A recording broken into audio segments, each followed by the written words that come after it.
Everyone, पिछले video में हमने मधुमक्खी पालन की पुरानी और नई विधि पढ़ ली थी और नई विधि में हमने बात की थी कि नई विधि में हम एक कृत्रिम छत्ते का उपयोग करते हैं। तो कृत्रिम छत्ता क्या है और ये किस प्रकार बना होता है, ये बात हम इस वीडियो में करेंगे। इसके क्या क्या पार्ट होते हैं और किस तरीके से ये काम करता है। तो सर्वप्रथम अमेरिकी वैज्ञानिक लैंगस्ट्रोथ ने एक कृत्रिम छत्ता बनाया। किस वैज्ञानिक ने? अमेरिकी वैज्ञानिक लैंगस्ट्रोथ ने। और इन्हीं के नाम पे लैंगस्ट्रोथ मॉडल है। इन्होंने इस छत्ते का एक न्यूटन मॉडल बनाया जिसका जो मेजरमेंट थे वो 21 इंटू 14.5 ये सेंटीमीटर इसका माप था। ये इसका न्यूटन मॉडल था। जिस छत्ते में 8 से 10 फ्रेम रखी जाती थी। हमने पहले बात की थी कि छत्ते में फ्रेम्स होती हैं ताकि फ्रेम्स लगी हुई होती हैं जिनसे हमें छत्ते को नुकसान पहुंचाना नहीं होता और हम शहद प्राप्त कर पाते हैं। ये 8 से 10 फ्रेम लगे होते हैं। यह मॉडल दक्षिणी पूर्वी और केंद्रीय भारत में लोकप्रिय है। केंद्रीय भारत में लोकप्रिय। तो हम भारत के संदर्भ में बात करते हैं तो न्यूटन मॉडल की बात करते हैं। न्यूटन मॉडल क्या है? 21 इंटू 14.5 सेंटीमीटर का एक मॉडल है जो लैंगस्ट्रोथ नामक साइंटिस्ट ने बनाया। ये न्यूटन मॉडल है। लैंगस्ट्रोथ ने जो अपने नाम से जो एक मॉडल बनाया लैंगस्ट्रोथ मॉडल, उसका माप 44.8 इंटू 23 सेंटीमीटर का होता है तथा इसमें 10 फ्रेम होती है। यानी न्यूटन मॉडल से इससे 2 फ्रेम आसानी से ज़्यादा होती हैं। यह एक मानक और टिपिकल छाता है जो भारत में पंजाब, हिमाचल व जम्मू कश्मीर में प्रयोग किया जाता है।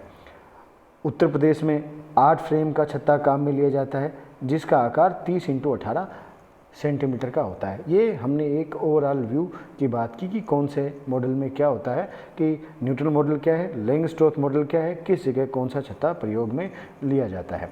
नेक्स्ट स्लाइड में हम बात करते हैं टिपिकल आर्टिफिशियल बी हाइव क्या होता है, कृत्रिम छत्ता क्या होता है, इसकी संरचना क्या होती है। तो हम ये संरचना इसकी पढ़ने जा रहे हैं। हम देख रहे हैं इसमें नीचे एक स्टैंड लगा है, इसके ऊपर बॉटम ब्रूड है, ब्रूड चेंबर है, सपर चेंबर है, इनर कवर है और टॉप कवर है। ये उसकी एक लेबलिंग की हुई है किसमें क्या क्या होता है। अब किस प्रकार होता है, किस चेंबर का क्या काम होता है, किस संरचना का क्या काम होता है, ये हम आगे की वीडियो में देखते जाएंगे। यह छत्ता लकड़ी का बना होता है जिसमें 2 दीवारें होती हैं। इसका बाहरी रंग पीला या सफ़ेद होता है और गर्म प्रदेशों में 1 भित्ति वाला और शीत प्रदेशों में 2 भित्ति वाला बना होता है। गर्म प्रदेशों में 1 भित्ति का इसलिए क्योंकि तापमान ज़्यादा हो जाता है तो उसको ठंडा होने में मदद करता है, और 2 भित्ति वाला शीत प्रदेशों में ताकि बाहरी टेम्परेचर से छत्ता ठंडा न हो पाए और हमारा मधुमक्खियों के पालन पे विपरीत असर नहीं पड़ पाए। अब हम बात करते हैं छत्ता। यह एक भूमंजिली संरचना होती है। हमने बात की नीचे स्टैंड है, फिर ब्रूड चेंबर है, फिर ऊपर बी हाइव चेंबर ऐसे होता है। तो हम इसके एक एक चीज़ को देखते हैं कि पहला है स्टैंड। स्टैंड पूरा छत्ता इसी आधार पर निर्मित होता है। इसके निचले भाग में समायोजित किए जाने वाली टांगें होती हैं, एडजस्टेबल टांगें होती हैं। वो इसलिए होती हैं कि ऊबड़ खाबड़ सतह पे जहाँ भी हम रखें तो इन्हें हम इससे एडजस्ट कर पाएँ। और ये ढलान युक्त बनाया जाता है। ढलान युक्त इसलिए होता है ताकि बरसात का अगर इसमें पानी गिरे तो वो इससे बाहर निकल जाए। अगर नहीं निकलेगा तो हमारा छत्ता अंदर से ख़राब हो जाएगा, मधुमक्खियाँ मर जाएंगी। दूसरा है पैंदा। यह बोर्ड से बना पैंदा युक्त भाग है जिसे छत्ते का मुख्य आधार बनता है। इसमें आगे के भाग में 2 द्वार होते हैं, एक श्रमिकों के लिए प्रवेश के लिए, दूसरा जाने के लिए। 2 द्वार बनाए जाते हैं, एक में एंटर होता है, एक में एग्जिट होता है। ये 2 द्वार ताकि इसमें श्रमिक आ सके और जा सके, आसानी रहे। तीसरा है ब्रूड चेंबर। यह ब्रूड चेंबर इस कक्ष में अंडे रखे जाते हैं। इस कक्ष में अंडे होते हैं। यह आकार में बड़ा होता है। इसमें 8 से 10 फ्रेम रखे जा सकते हैं। इसे जिन्हें कॉम फाउंडेशन कहते हैं। ये प्रत्येक फ्रेम लकड़ी की बनी होती है और निश्चित दूरी, जो दूरी क्या होती है 4 से 5 इंच की दूरी होती है, उस पर रखी जाती है। और 4 से 5 इंच की दूरी क्यों रखी होती है?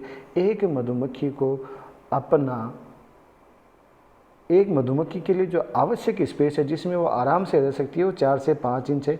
इसे बी स्पेस कहा जाता है और बी स्पेस की दूरी रखी जाती है 4 से 5 इंच और हम छत्ते का निर्माण कर देते हैं और फ्रेम दूसरी लगा देते हैं। ब्रूड चैम्बर शयन कक्ष में फिट किए जाते हैं। इन शयन कक्ष में क्या षटकोणीय जाली होती है। हमने छत्ता देखा है तो हमने देखा है बेंजीन जैसी स्ट्रक्चर षटकोणीय जाली हमेशा से इसमें बनी होती है। षटकोणीय जाली होती है ताकि उसी में दें। ये षटकोणीय जाली मधुमक्खी की कोठरी का काम करती है। हम प्राकृतिक छत्ता देखते हैं तब भी उसमें देखते हैं षटकोणीय नुमा ही इसके चैम्बर होते हैं, तो षटकोणीय जाली इसके कोठरी की तरह कार्य करती है। मधुमक्खियाँ इसके दोनों ओर कोष्ठक बनाकर अंडे देती हैं। इसी जाली के दोनों ओर मधुमक्खियाँ अपना चैम्बर बनाती हैं और उनमें अपने अंडे देती हैं। एक होती है रोधक जाली। नेक्स्ट है रोधक जाली या रानी प्रतिकर ग्रिड या क्वीन एक्सक्लूडर। ये क्या है? ये रोधक जाली इसलिए लगाई जाती है, इसके छिद्र इतने बड़े होते हैं कि इनमें से श्रमिक तो प्रवेश कर पाते हैं लेकिन रानी नहीं प्रवेश कर पाती, इसीलिए इनको रानी एक्सक्लूडर या रोधक जाली कहते हैं। ये रानी के लिए रोधन का कार्य करते हैं। क्यों? रानी इससे होकर प्रवेश नहीं कर पाए और श्रमिक इससे प्रवेश हो जाता है और इसलिए रानी पृथक हो जाती है श्रमिकों से। अगला है मधु प्रकोष्ठ। यह शयन कक्ष के ऊपर होता है। पराग व मकरंद लाकर श्रमिक यहीं पर शहद बनाते हैं और शहद जमा करते हैं। मधु प्रकोष्ठ में क्या होगा?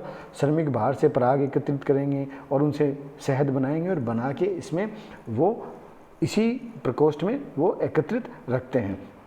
नेक्स्ट है ऊपरी कक्ष या हाइव सीलिंग, यानी जो छत क्या होती है। इस भाग में श्रमिकों के बाहर जाने हेतु छिद्र होता है।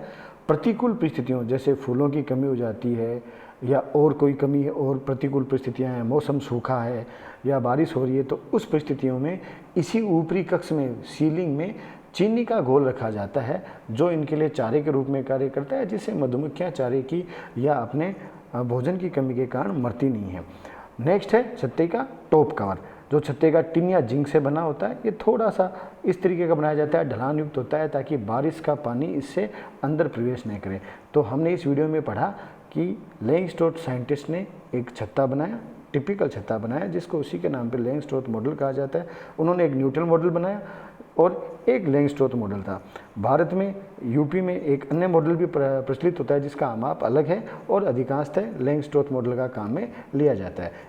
छत्ते के क्या क्या भाग होते हैं, क्या क्या उनका कार्य होता है, ये हमने इस वीडियो में पढ़ा है। आगे की वीडियो में हम ये पढ़ेंगे, आगे की वीडियो में पढ़ेंगे कि और कौन कौन से उपकरण इस हेतु आवश्यक होते हैं। Thank you.